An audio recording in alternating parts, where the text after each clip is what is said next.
everybody, welcome to Mr. B Cheeses. Alright, well, we're really just in my garage. Now I'm going to give you a chance to not only play a game today, but to be an engineer. Now what's an engineer? Well, there's a couple of types. One engineer steers a train or drives a train. That's not the type of engineer I'm talking about. Engineers, and by the way, these people make a lot of money, so it's a good career path.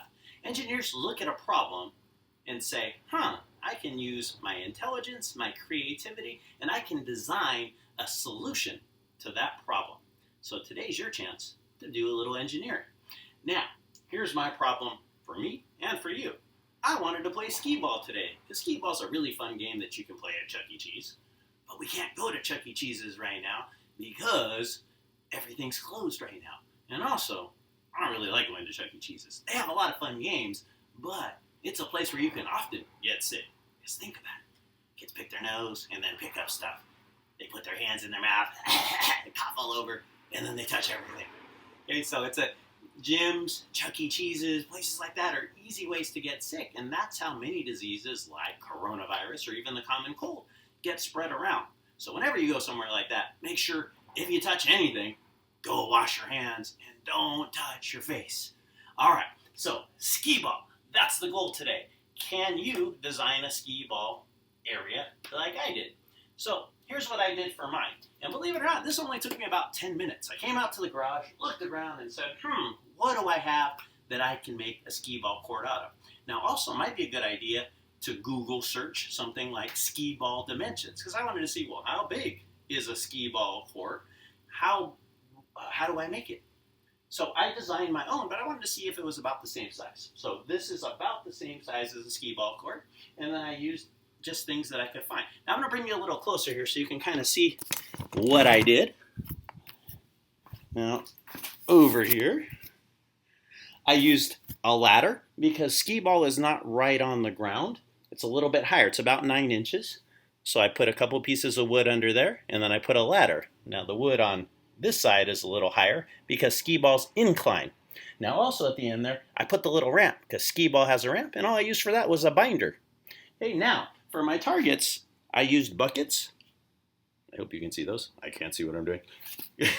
I used buckets and I put the point values there. So I have a 20-point bucket, a 30-point bucket, a 40-point bucket, a 50-point bucket, and then the really hard ones are the green ones. Those are worth 100 points. Now I know you see a lot of other stuff over there. That's just what I use so that the balls wouldn't get out of the way or wouldn't go out of the garage. So I got tired of chasing them. So I had to engineer another solution after I created my game. All right, so that is my Skeeball game. Now for balls, you can use pretty much anything you can find around the house, see what you have.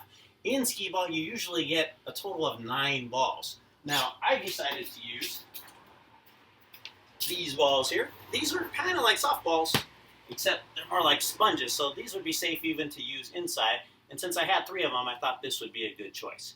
So since you usually get 9, I'm going to take 9 turns at this, and I'll see my score. I'll tell you my score is, and then after you design your Skeeball court, you can see how well you can do. Now, if you're going to design something like I did here, please get your parents involved. Your brothers and sisters can help you think of ideas, but if you're going to use things like this, make sure your parents are involved, and they're helping you, and then you can play against them as well. Now, I think I mentioned this. I use these. These are old shells, but if you don't have that, you can use something like cardboard, pieces of cardboard. You can even just put something on the ground and just use a ramp to elevate the ball, because that's how it launches into the buckets or the targets. So be creative. This isn't the only way you can do it. I'm sure there's tons of ideas, and you'll find lots on the internet. This is just what I came up with.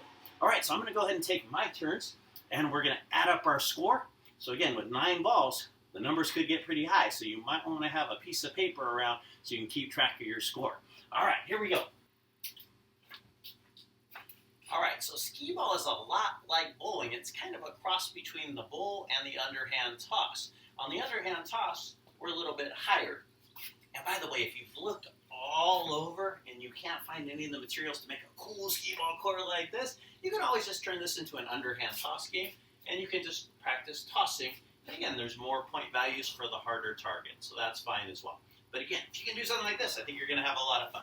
Now, because Skeeball is a cross between bowling and underhand tossing, We're not going to go all the way down like we would on bowling to that lunge position, but it's going to be pretty close because this is, if you build it to specs, that means it's only, or to specification, it's only about 9 inches off the ground. Okay, so I want to get to about here because I want the ball to roll down the ramp and off of this ramp. That's what elevates it.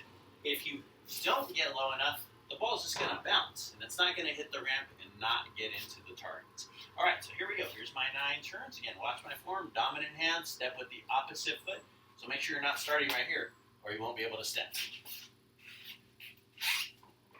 All right, there we go. 50 points right off the bat. Off to a good start.